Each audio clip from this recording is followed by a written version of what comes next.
এ বিশ্বকে এ শিশুর বাসযোগ্য করে যাব আমি, নবজাতকের কাছে এ আমার দৃঢ় অঙ্গীকার। স্বচ্ছতা উৎসব 2011-র মূল উদ্দেশ্য গ্রামীণ এলাকার স্বাস্থ্যবিধি সম্মত শৌচাগার স্থাপন এবং নিয়মিত ব্যবহারের মাধ্যমে উন্মুক্ত স্থানে মলমূত্র ত্যাগ পুরোপুরি বন্ধ করা। 4 নভেম্বর 2011 হতে এই কর্মকাণ্ডে সামিল দেবীপুর গ্রাম পঞ্চায়েত। 12 নভেম্বর 2011 দেবীপুর গ্রাম পঞ্চায়েতে আলোচনা সভায় বক্তব্য রাখছেন প্রধান মাননীয় শ্রী হিরুলাল সরেন মহাশয়, মেমারি 1 পঞ্চায়েত সমিতির সদস্য এবং স্যানিটারি স্মার্টের প্রতিনিধিবৃন্দ। উক্ত গ্রাম পঞ্চায়েত সভায় উপস্থিত আছেন অঙ্গনওয়াড়ি কর্মী, প্রাথমিক স্কুলের শিক্ষক, পঞ্চায়েত সদস্য এবং কর্মচারীবৃন্দ। অতঃপর শোভাযাত্রায় অংশগ্রহণ করছে বিভিন্ন স্কুলের ছাত্রছাত্রী এবং শিক্ষক শিক্ষিকাবৃন্দ।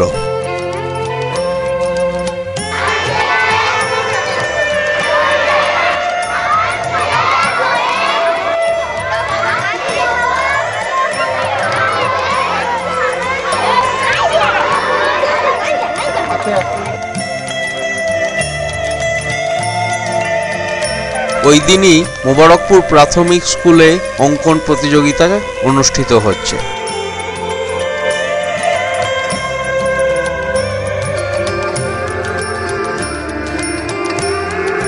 হাত ধোয়া কর্মসূচিতে অংশগ্রহণ করছে স্কুলের ছোট ছোট ছাত্রছাত্রীরা।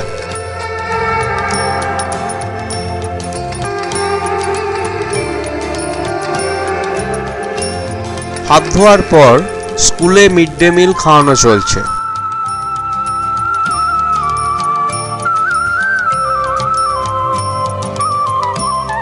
মাননীয় প্রধান শ্রী হিরুলাল সরেন মহাশয়ের উপস্থিতিতে সচেতনতা বৃদ্ধির প্রচারে অংশগ্রহণ করছে দেবীপুর গ্রাম পঞ্চায়েত।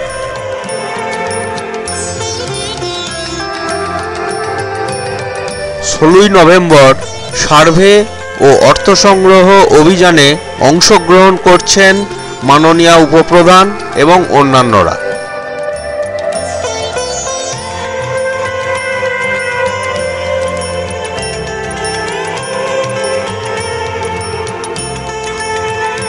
স্বচ্ছতা উৎসবের শেষ লগ্নে 17 নভেম্বর দেবীপুর গ্রাম পঞ্চায়েতের সভাগৃহে অঙ্কন প্রতিযোগিতা চলছে।